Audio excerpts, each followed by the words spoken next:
출애굽기를 읽었습니다. 잘 아시는 대로 출애굽기는 출애굽의 역사, 그리고 출애굽의 정신, 출애굽의 목적이 기록되어 있습니다. 어떤 과정을 거쳐서 출애굽을 하게 되었는가, 그리고 출애굽의 목적은 무엇인가? 단순히 출애굽인가? 아니, 가나안을 목적으로 한 것이다. 가나안이 목적인가? 아니, 가나안은 축복의 땅이면서도 하나님 나라의 건설, 하나님 나라의 확장의 사명이 감당되어지는 곳이다. 그리고 그곳에서 제사장 나라가 세워지고, 그리고 영원한 하나님의 나라를 하나씩 하나씩 모범으로 보여주고 있다. 출애굽의 정신, 출애굽의 역사를 기록한 것은 단순히 이스라엘의 한 역사 속의 흔적을 기록하고자 함이 아니라 그 역사의 기록에 복음을 담은 것입니다. 그래서 이 출애굽의 역사를 통해서 하나님은 무엇을 말하고 싶은가 입니다. 잘 아시는 대로 출애굽기는, 이 출애굽의 역사는 430년간 애굽에서 종살이하던 이스라엘 백성들의 구원 역사입니다. 모세를 통해서 이루어지는 역사죠. 이 위대한 구원 역사는 어느 날 갑자기 계획되어진 역사가 아닙니다. 일찍이 아브라함 때부터 하나하나 약속을 주시고 언약을 주시고 그것을 성취해가는 과정임을 우리는 알게 됩니다. 출애굽의 역사는 모세에게 맡겨진 소명이었습니다. 하나님께서는 모세를 이 땅에 보내실 계획 가운데 출애굽 구원 역사의 준비를 하나하나 해 나가셨습니다. 특별히 오늘 읽은 출애굽기 2장은 하나님의 위대한 구원 역사의 준비 가운데 모세가 태어나는 과정, 그리고 환경, 그리고 또 그 안에 보여지는 하나님의 은혜를 우리에게 잘 말씀해 주고 있습니다. 모세가 모세로 태어나서 그 사명을 감당할 수 있었던 이유는 모세만의 역량이 아닙니다. 그 안에 밑불이 모세의 어머니, 아버지, 어머니, 그들의 영성이 담겨 있다는 것을 우리가 알아야 됩니다. 그래서 놀랍게도 출애굽의 역사가 또 모세를 통해서 어떻게 그 역사가 이루어졌는가를 설명하기 전에 놀랍게도 성경은 모세가 태어나는 과정, 그 준비의 과정을 설명하고 있으니 출애굽기 2장 1절입니다. 레위 가족 중 한 사람이 가서 레위 여자에게 장가 들었다라고 말입니다. 모세가 레위 지파에서 태어났음을 강조하고 있는 바입니다. 왜 레위 지파가 강조되어 있을까? 여러분 아세요? 이스라엘의 12지파가 애굽에서 430년 사는 동안 모든 사람들이 하나님을 알지만, 하나님을 믿지만 정작 삶은 애굽이라는 문화에 젖어 동화되어 살아가고 있었습니다. 저들은 그것이 큰 문제인 줄 몰랐습니다. 왜? 하나님을 여전히 알고 있고 믿고 있고 하나님을 예배하니까. 다만 그 후에 이 세상에서는 어쩔 수 없어, 애굽에 살면 애굽도 알아야지 하면서 애굽의 문화에 젖어 살았던 것입니다. 저들이 애굽 문화에 얼마나 젖어 살았는가 잘 아시죠? 출애굽한 저들이 이런 표현을 하잖아요. 애굽에서 나오는 데는 하루 만에 나왔지만 그 마음에서 애굽을 없애는 데는, 그 삶에서 애굽을 없애는 데는 40년이 걸렸다고. 애굽이라는 쓴뿌리가 저들의 발목을 잡고 고비만 만나면 모세야, 우리를 죽이려고 데리고 나왔느냐? 우리 애굽으로 돌아가겠다. 우리가 어떻게 만나만 먹고 사냐? 애굽에서 먹던 음식, 그 음식들을 먹었으면 좋겠다 할 정도였습니다. 애굽이 고통스럽기는 했지만 그렇게 떠나야 할 만큼 고통스럽기도 했지만 그들의 발목을 10가지의 재앙을 통해서만이 출애굽을 결단할 수밖에 없을 정도로 애굽이 그만큼 매혹적이었다는 것입니다. 이 이야기를 이해가 되십니까? 무엇이냐면 출애굽의 과정 중에 하나님이 10가지의 재앙을 내리셨는데 10가지 재앙을 내리신 목적이 뭘까요? 애굽의 바로를 꺾기 위해서. 그것만이 목적이면 단 한 가지 재앙으로도 끝내요. 아니, 말씀 한마디로도 끝낼 수 있어요. 그런데 출애굽 과정을 보면 깜짝 놀라는 것은 그 강팍한 바로가 거듭드는 재앙 앞에 꺾여서 모세야, 아론아, 너희 백성들 데리고 가. 그리고 놓아줍니다. 그러면 그날 밤에 하나님께서 바로의 마음을 강팍해 해서 또 붙들게 합니다. 이유가 뭘까요? 10가지 재앙을 다 내려야 될 이유가 뭘까요? 간단합니다. 출애굽의 역사는 강제적인 것이 아닙니다. 보이는 부분에는 10가지 재앙으로 애굽의 바로와 싸우지만 내면에 복음 안에서 영적으로 보면 430년간 애굽에서 종살이하던 이스라엘 백성들이 스스로 출애굽을 결단하기까지 기다리는 것입니다.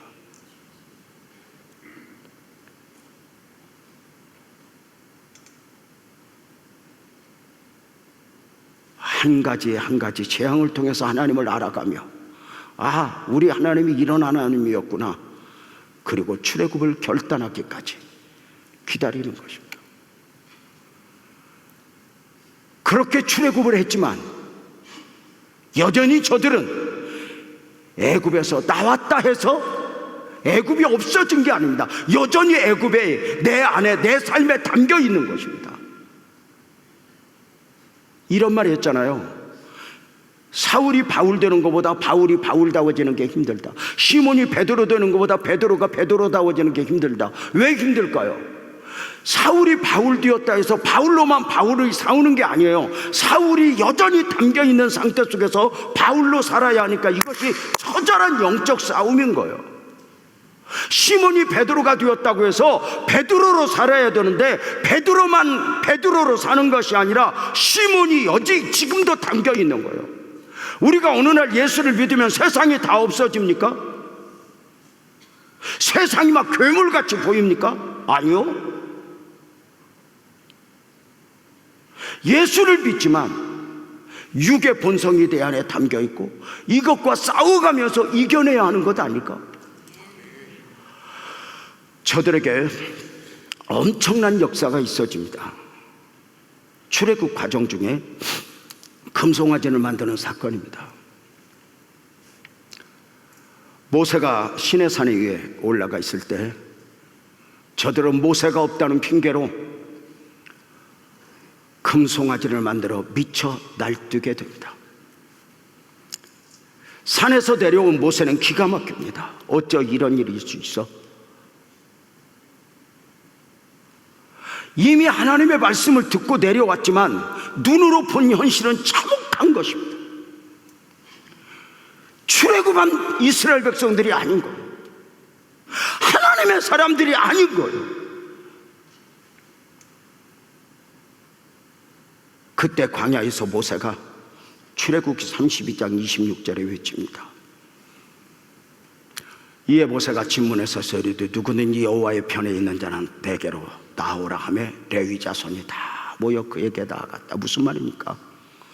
이스라엘 12지파 중에 금송아지를 만드는데 동참하지 않은 유일한 지파가 레위 지파입니다.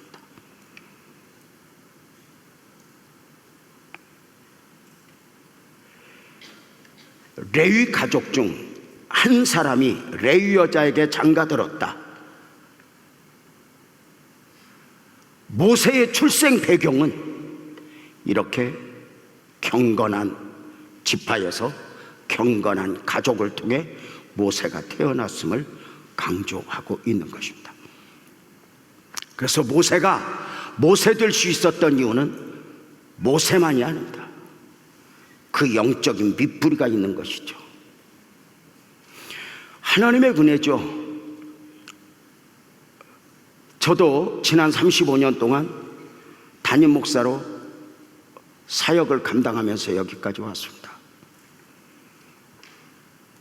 나만의 재주일까? 아니요.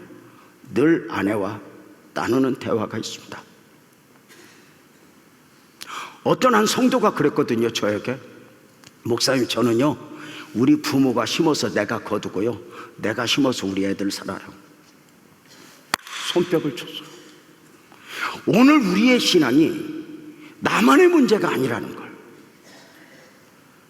나는 나만 보고 지금만 보는데 하나님은 과거, 미래 함께 묶어서 섭리하시고 역사하신다. 오늘의 고난도 마찬가지예요. 우리는 지금만 보는데 하나님은 이미 과거, 미래 함께 묶어서 오늘의 고난을 한눈으로 보니까 느낌이 다른 거죠.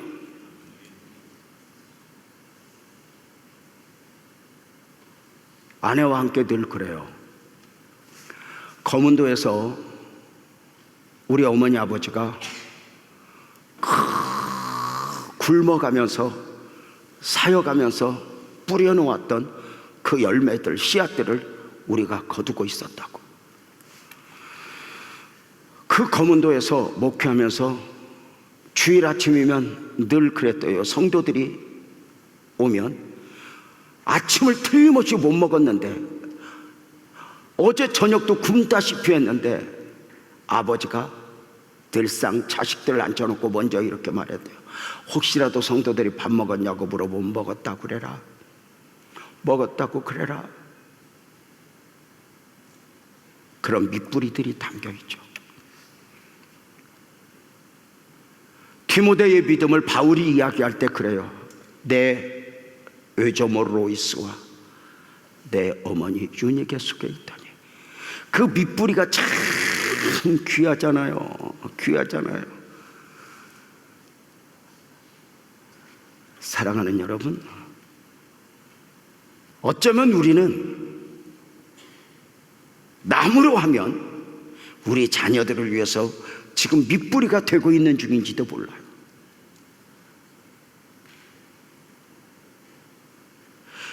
우리 신앙은 절대 지금만의 문제가 아니에요.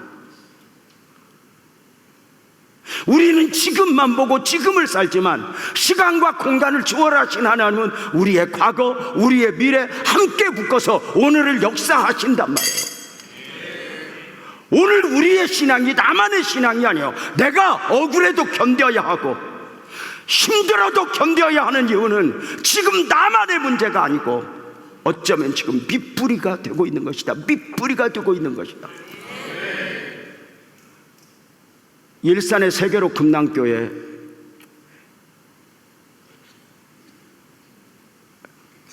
주성민 목사가 우리 교회 와서 설교할 때 그랬어요. 어떻게 그렇게 큰 역사를 이룰 수 있었는가? 어머니 아버지가 시골에서 목회를 할 때 장로님들 성도들하고 마찰이 있는 가운데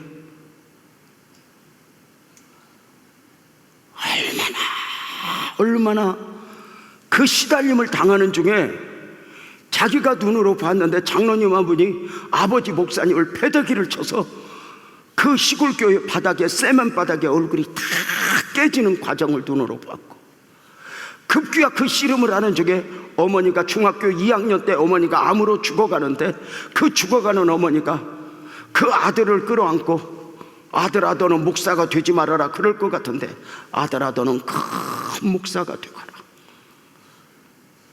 엄마 아버지는 절대로 불평하지 않는다. 우리가 심었으니 너를 통해서 열매를 거두게 될 것이다. 거기에 눈물을 흘리는 거죠. 여러분 꼭 기억하십시오. 오늘의 고난에서 견뎌야 되는 이유는 축복을 받아야 하는 지금의 만의 문제가 아니라 어쩌면 지금 밑뿌리가 되고 있다. 오늘 내가 믿음으로 살아야 될 이유는 나만 보면 안 되고, 이전에 받은 은혜도 있고 앞으로 우리 자녀들이 누려야 할 은혜가 있다면, 우리 주님만 십자가를 지고 희생한 것이 아니라 주님 나도 그 길을 갑니다.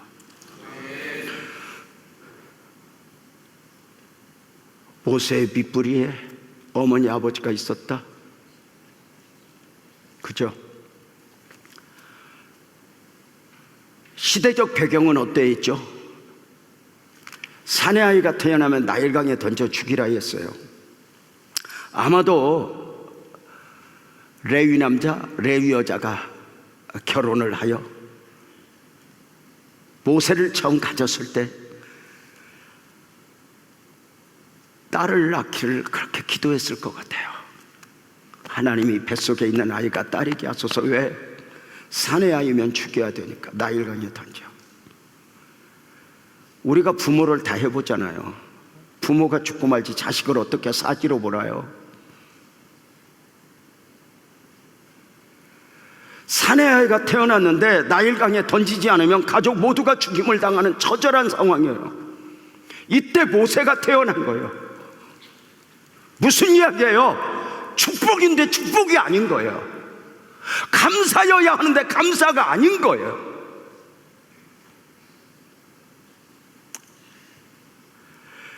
이게 축복일까야 하고 안 왔는데 염려 덩어리인 거예요. 우리가 살다 보면 이럴 때 많이 있잖아요. 사업장이 축복일 줄 알았는데 근심이 되어버리고, 자녀를 향하여 기대했는데 아픔이요 눈물이 되어버리고, 내가 원하는 바와 전혀 다를 때가 얼마나 많냐. 모세가 태어났어요.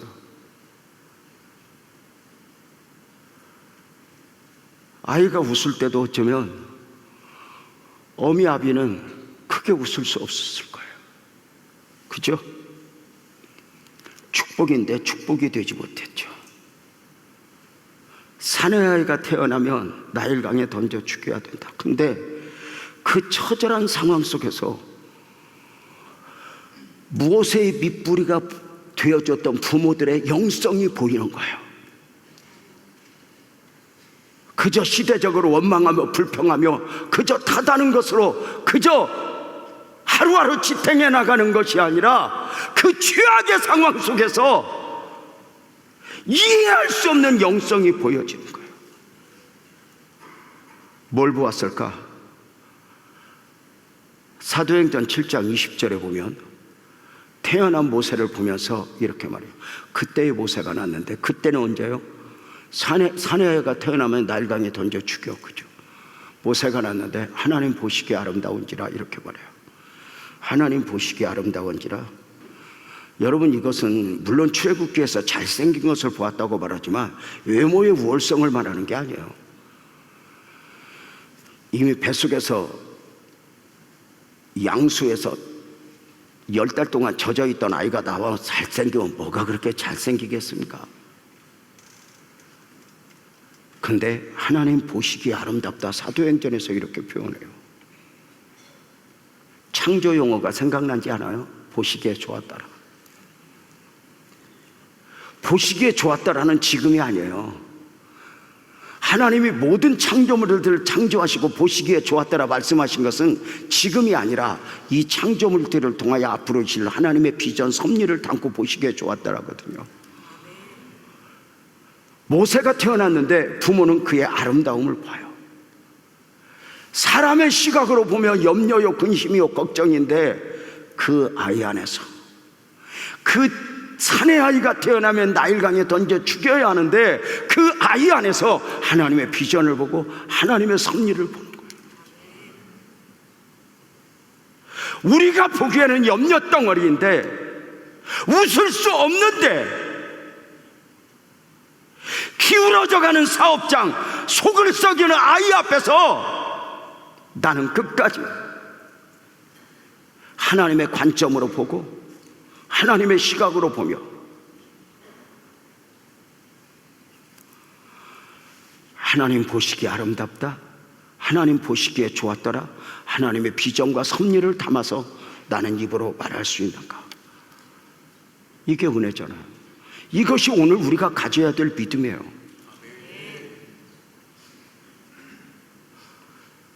다른 사람이 다 어떻게 하려고 그래? 그래도 다른 사람은 보이는 것만 봐도, 다른 사람은 자식이 속썩이는 것만 봐도, 믿음의 사람은 눈물을 흘리며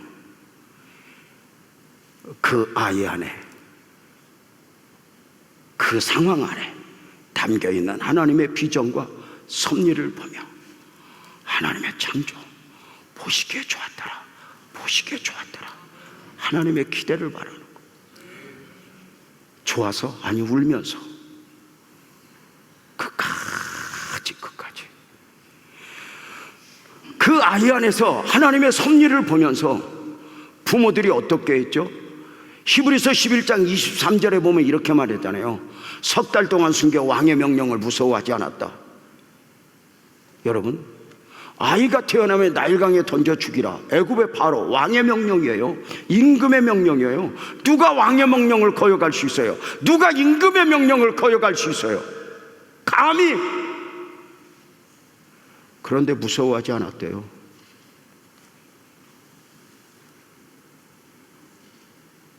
무서움이 없다는 게 아니에요. 무서움이 있지만, 두려움이 있지만, 하나님의 비전을 보았기에, 하나님의 섭리를 보았기에 나는 무서워하지 않을 거야 결단을 한 거예요. 사랑하는 여러분, 이것이 우리의 믿음이고 우리의 시각이어야 되는 것 아닐까? 우리 자녀들을 바라보는 눈. 아까 찬양하는 애들이 얼마나 이쁘고 고마운지. 저는 우리 손주를 잃어버리고 보니까 너무 아픈 거예요. 그리고 지금 성장해주는 아이가 다 고마운 거예요. 그냥 속을 썩이든 말든, 지금 교회를 나오든 안 나오든 아무 상관없어요. 주 예수를 믿으라, 그리하면 너와 내 집이 구원을 받으리라 했으니 언젠가는 나올 거야. 너 하나님의 은혜가 언젠가는 필요할 거야. 내가 그랬던 것처럼 너도 언젠가는 하나님이 아니면 안 될 거야. 그래서 하나님 앞에 두 손 들고 올 거야. 우리도 그 아이를 지금만 보는 것이 아니라 그의 나중을 보면서, 수많은 것들이 나를 절망시키고 포기하게 하지만 끝까지 하나님을 보면서, 하나님을 바라면서, 손주를 잃어버려 보니까 다 고마운 거예요. 그냥 고맙더라고요.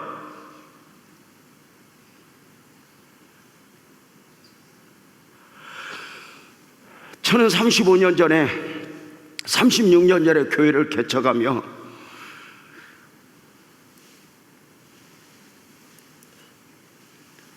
우리 지하실 교회에 와준 성도들이 그렇게 고마웠어요. 진짜 고마웠어요.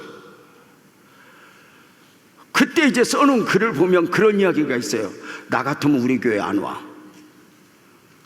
나 같으면 동산교회 가고 제1교회 가. 그런데 이 바보들은 왜 왔을까? 그래서 나는 저들을 사랑해야 돼. 저들을 지켜야 돼. 얼마나 그들과 씨름을 했는지 몰라요. 그때 개척하면서 선부성정까지 했던 씨름들을 보면은 그런 씨름들이 있어요. 성도가 하나 직장 따라서 이사 간다고 딱 이야기가 나오면 아내와 함께 기도하는 거예요. 하나님, 직장 가는 거 파토나게 해주세요. 이사 가는 거 깨지게 해주세요. 하나님, 저들을 맡겨줬는데 그 다윗이 죽은 양이라도 붙들고 씨름했던 걸 보면서 하나님, 안 돼요, 안 돼요, 안 돼요. 그래가지고 한 성도 기도하다가 어느 날, 목사님 이사 안 가게 됐어요. 그러면 아이고, 앞에서는 그래 그러면서 뒤에서 춤을 추고, 첫 번째 임직식을 마치고 권사님 한 분이 대구로 간다는 거예요. 하나님, 못 가게 해주세요. 권사로 임직받자마자 자식한테 간다는 게 말이 됩니까? 하나님, 못 가게 해주세요. 못 가게 해주세요. 그랬더니 간 거야. 포기하지 않아. 하나님, 대구로 이사 갔대요. 하나님, 살아계시죠? 하나님, 다음 주에 대구에서 2명 등록하게 해주세요. 2주 후에 진짜 대구에서 이사 와서 2명이 등록해서 안 놀래? 우리 목사님들 큰 교회 꿈꿔 하나 갖고 씨름하는 훈련을 하지 않으면 그 씨름을 하는 것을 보고 하나님이 나라를 맡겼다, 작은 일에 충성이다. 여러분 아세요? 왕의 명령을 무서워하지 않았다. 세상 임금의 소리는 가장 무서운 게 뭔지 알아? 하나님의 말씀이 말씀되지 못하게, 하나님의 소리가 들려오지 않게 해야 돼. 자식을 낳으면 몇 억이 들어? 자식을 낳으면 우리같이 가난하게 살게 하면 뭐해? 강남에 학교 보내야지, 유학 보내야지. 이런 세상의 소리들 앞에서 그만! 말씀이 말씀되지 못하는 경우들이 얼마나 많아. 그러나 분명한 거 있어. 더 좋은 장소, 더 좋은 환경이 해답이 아니라는 거. 세상 임금의 소리들, 세상의 화려함의 옷을 입고 이렇게 해야 행복해, 이렇게 살아야 행복해, 이 정도 벌어야 돼, 이 정도 키워야 돼, 이런 임금의 소리들을 두려워하지 않고 최악의 상황 속에서 그 아이 애물단지 안에서 하나님의 영광을 보고 보시기에 좋았더라, 하나님의 창조를 보고 나는 무서워하지 않을 거야. 왕의 명령을 무서워하지 않았다. 지금 여러분을 다스리고 있는 것이 질병입니까? 질병이 왕의 소리처럼 너 끝날걸, 너 힘들걸. 우리 한미라 권사님이 몸에 암이 왔다 소리에 얼마나 가슴이 아팠는지 아내와 함께 그렇게 저 기도를 해요. 내가 저를 처음 만나서 이렇게 말해요. 목사님 평안해요.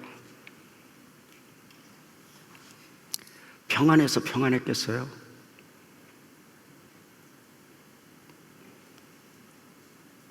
세상의 왕의 소리들은 여러 가지 옷을 입고 우리를 짓눌러요.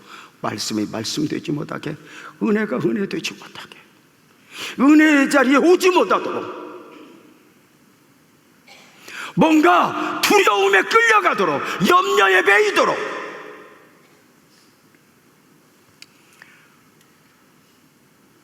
그럼에도 세상에 사는 동안 믿음의 한계 앞에 설 때가 있잖아요. 믿음은 믿음인데 그 상황 앞에서 더 이상 방법이 보이지 않을 때, 왕의 명령을 무서워하지 않고 죽음을 각오하고 태어난 아이를 석 달 동안 끌어안고 있었지만,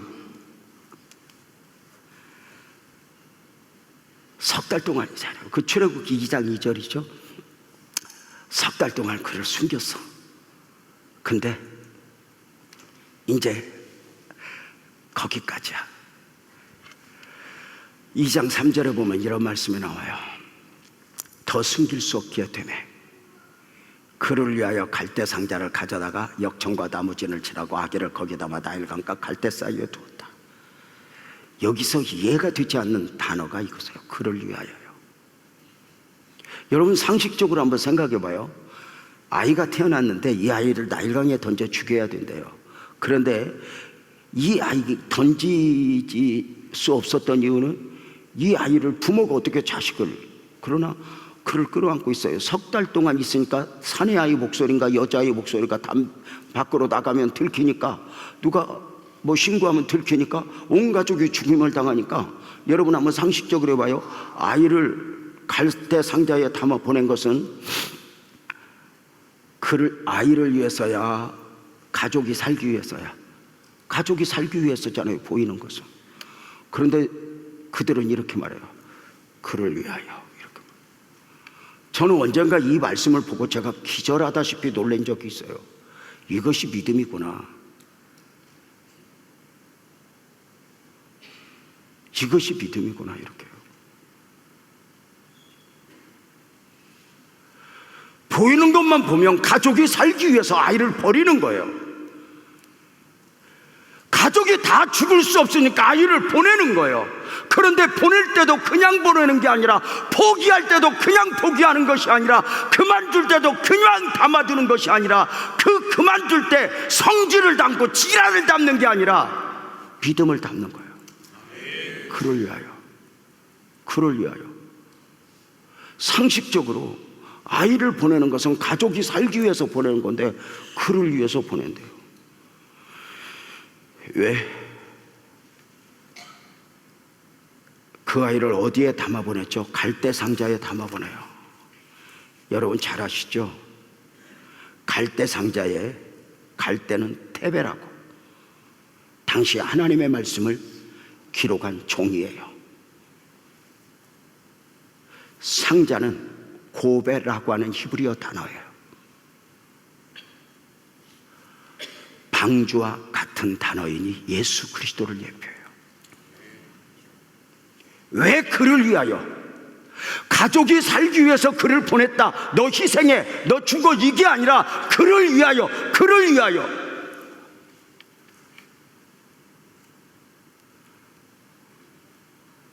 우리 손주를 보낼 때 우리 아이들과 함께 그랬어요. 이제 놓아주자, 그를 위하여.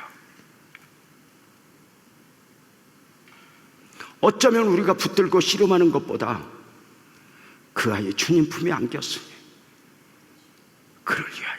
여러분 봐요, 놀랍게도 부모는 그 죄악의 상황 속에서 태어난 아이를 보고 보이는 것만 본 것이 아니라 그 안에 창조용어 하나님 보시기에 아름다운지라 하나님의 비전 섭리를 보았던 것처럼 그를 놓을 수밖에 없는데, 그를 버릴 수밖에 없는데, 그 버리는 과정에도 성질을 담고 욕심을 담고 억울함을 담은 것이 아니라 믿음을 담았으니 갈대 상자에 담아보내며 그를 위하여 이렇게 바래요. 왜? 갈대는 말씀이고 상자는 예수님이라고 예표한다면 그 아이를 그 한계 앞에서 예수님에게, 말씀에게 맡긴 거예요. 자식을 내가 다 책임질 수 있어요? 내가 사는 내 삶을 내가 다 책임질 수 있어요? 우선은 이렇게 말해요. 내가 가난해서 돈이 많으면 돈으로 자식 다 책임질 수 있어요? 그럼 대기업 회장 아들은 아무 문제 없게?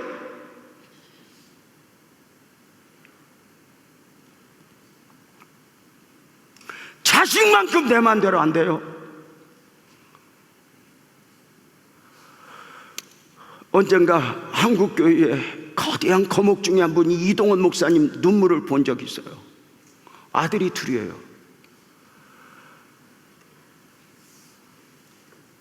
죄송하지만 큰아들은 어느 날 스스로 목숨을 끊어버렸어요. 땅을 치죠.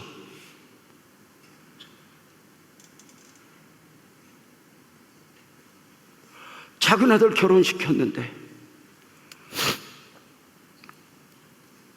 목사가 되고자 했는데 이혼을 하고 왔어요. 그리고 방에서 안 나와요. 눈물이죠. 여러분, 내가 자식을 뒤서바라지 못해 할 때 돈이 없어서 뭐 없어서, 이건요 하나님의 은혜라도 구해요. 근데 있잖아요, 다 있는데 내가 책임 못 진다니까. 내가 유학을 다니고 온 사람을 다 한다 해서 애들 길 열어줄 수 있어요? 없어요. 거기까지. 세상의 모든 건 자기 한계가 있어요. 35년 동안 목사로 살아가면서 늘 느껴야 했던 게 한계예요. 그래서 주님이 아니면 안 되는 사람, 주님이어야 하는 사람으로 울었어요. 우리는 종종 그 한계 앞에서 그만둘 때가 있어요. 내려놓을 때가 있어요. 근데 그때 믿음을 보고 믿음을 담아야 되는데, 그때 성질을 담아요, 욕심을 담아요, 억울함을 담아요.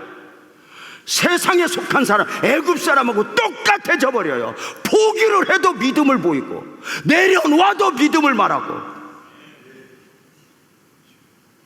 그 아이를 보내면서 그를 위하여, 이게 매력 아니에요?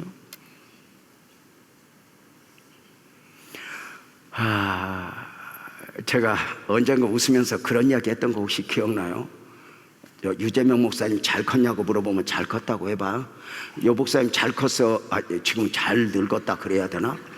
그렇게 말하기는 싫고, 하여튼 유재명 목사님 잘 컸냐 못 컸냐 물으면 잘 컸다고 대답해봐. 유재명 목사님 잘 컸어 잘 못 컸어?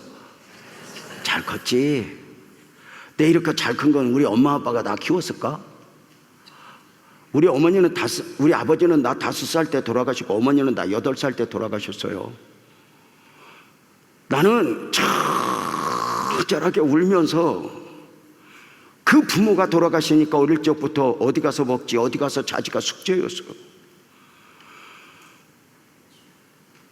학교를 다녔던 기억이 별로 없어요. 중학교 1학년 다른 애들 다 갈 때 저는 공장 갔어요.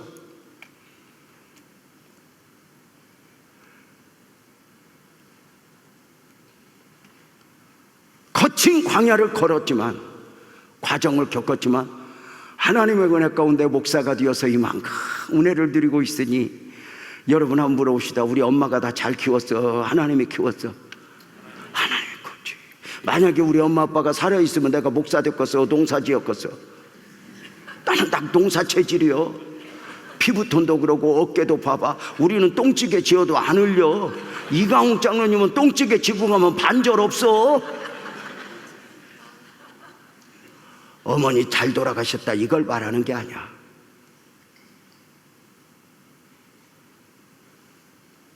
아직도 혹시 누구 핑계하면서 지금 주저앉아 있어요? 누구 때문에 무엇 때문에 흔들려 있어요? 아니요.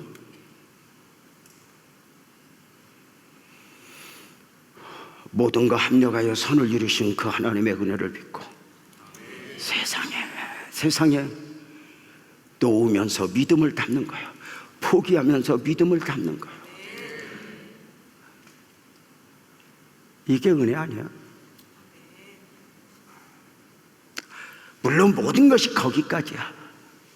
마지막 죽을 때도 믿음을 담으면 얼마나 좋겠어. 이런 훈련이 계속되어 어느 날 하나님의 은혜를 말하며 마지막을 만들 수 있는 거 아닐까? 조금 억울하면 억울하다고 징징거리고 힘들면 힘들다고 징징거리고 너 때문에 누구 때문에 이게 아니라 믿음을 담는 거. 매력 아닐까?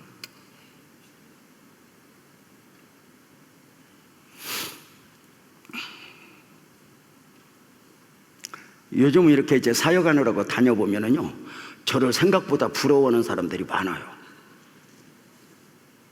뭐냐면, 잘 내려놨다고. 근데 부럽기만 하지 못 내려놔. 그러니까 부럽다고 다 그게 그런 게 아니야, 그게. 근데 자기들이 그 과정이 너무 고통스럽다는 걸 알아요. 저는 오늘 말씀을 전하면서 여러 가지가 있지만 그 아이를 보내며 사지로 몰아넣으면서도 그를 위하여라고 하는 믿음을 표현하는 모습을 보면서 스스로 이제 글을 쓰는 거예요. 망해도 믿음을 보이면서 쫓겨가면서도 믿음을 보이면서 좀 억울하면 어때? 사랑하는 여러분, 그를 위하여. 문제는 방주예요. 어쩌면 우리는 방주 인생이잖아요. 어쩌면 갈대 상자에 담아 모터를 달아가지고 한국 쪽으로 이렇게 가거라, 미국 쪽으로 이렇게 이민 가거라 그러고 보낸 게 아니에요. 그냥 놓아두면 떠다니는 거예요.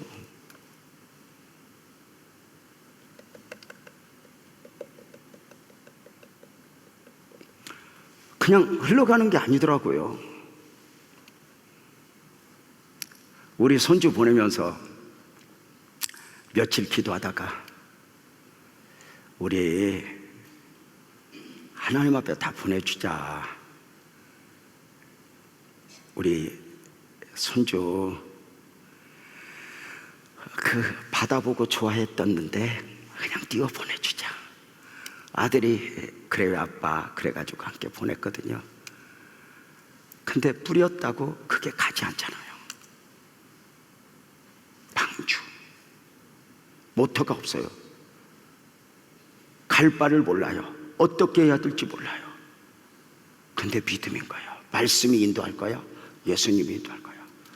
어쩌면 우리가 방주 인생이야. 내일 일을 알면 우리가 얼마나 계획을 세우겠어요. 거기까지지.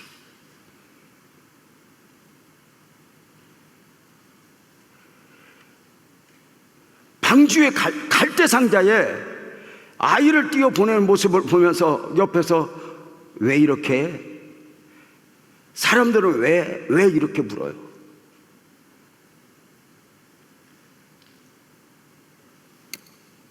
근데 어쩌면 바보잖아요. 목회 35년 내내 다른 사람 중학교 갈 때 공장 들어가는 저는 사실은 방주 인생이었어요.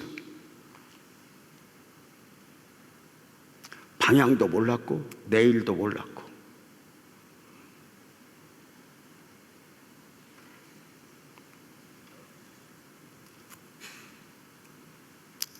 그런데 하나님의 결국이 얼마나 놀라워요. 그 갈상자를 바로의 딸 공주가 발견하게 되잖아요.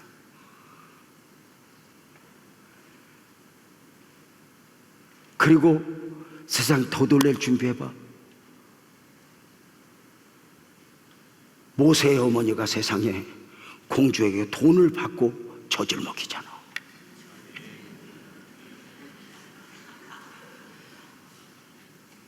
유학을 보내도 그렇게 보낼 수 있겠어? 애굽의 궁궐에서 최고의 학문을 배우며 사람이 만들어도 그렇게 만들 수 있겠어? 언젠가 화장대에서 화장하고 있는 딸 앞에서 제가 거울을 보면서 머리를 빗다 그랬어요. 딸, 아빠 얼굴에서 하나님 보여? 그랬더니 딸이 그러더라고. 보여. 무슨 뭐 거룩에서 하나님 보이는 게 아니라 뭘 말하고 있냐면 조금 전에 나누던 이야기가 있으니까 아빠가 얼마나 고생했는가 뭐 이런 이야기 나누다가 지금 하나님의 은혜를 보여? 그랬더니 보여 이렇게 말했단 말이에요. 제가 웃으면서 빛나교회 35년 동안 섬기면서 내 그릇, 내 역량, 나는 사실 그릇이 요만한 거예요. 그릇이 크면 우리 아내가 커요. 나는 원래 큰 교회 목사를 할 만큼의 역량이 있는 사람이 아니에요. 그래서 제가 우리 아내하고 늘 그래요. 나는 가성비로 따지면 조용기 목사보다 더 크게 쓰임받은 거라고. 부족한데 연약한데.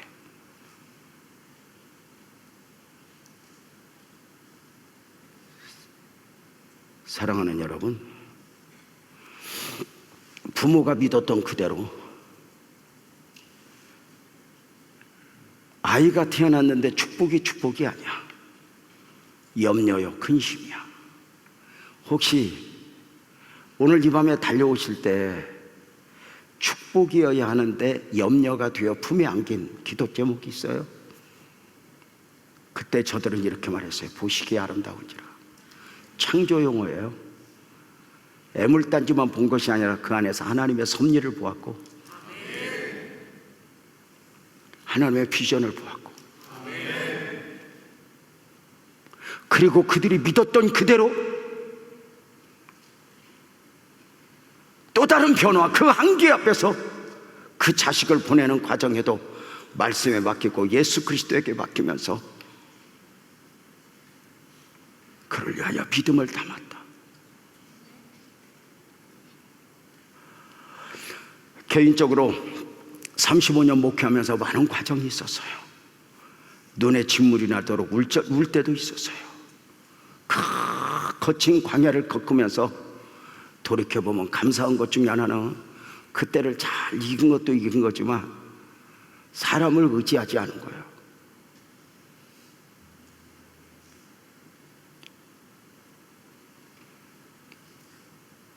이 교회 건축할 때도 계산이 되었던 적 없어요. 혹시 아세요? 여기 기공 예배 드리면서 성찬식 한 거 시작은 하지만 내일이 보이지 않는 거예요. 그 먼지 풀풀 나는 데서 성찬을 주고받았어요. 그때 제가 했던 기도예요. 하나님, 이 성전은 지어져야 합니다. 저를 제물로 받으시고 이 성전이 지어지게 해주세요. 기도했어요. 근데 신기해요. 그 성찬을 받으면서 걱정 근심이 싹 떠나는 거예요.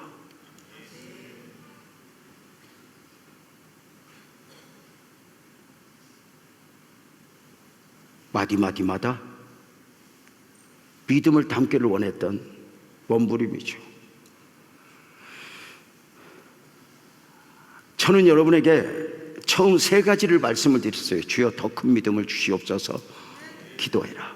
두 번째, 모든 상황 속에 믿음을 담아라. 그죠? 거기까지 내려놓으면서도 거기에 믿음을 담아라. 왜? 지나고 보면 그 믿음을 담았던 것이 다 보람으로, 기쁨으로, 감사로 남아요. 그 한계 앞에서 인간적이었던 건 다 부끄럽고요.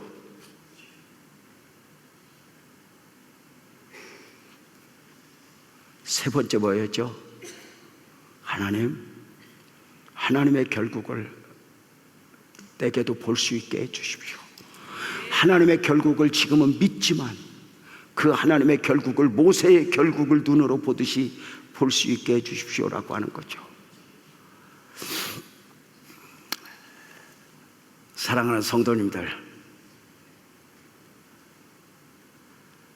오늘 여러분은 어떤 기도 제목을 안고 왔어요?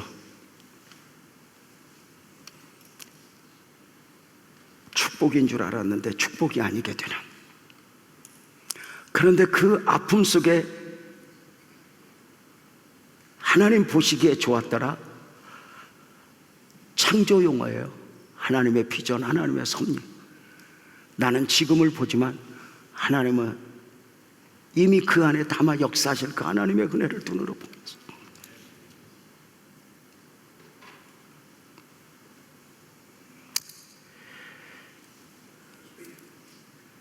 얼마든지 염려하지만 성경은 염려하지 마. 네가 염려해서 키를 한 자나 더 할 수 있는 것도 아니잖아. 내가 너희 하나님 맞니?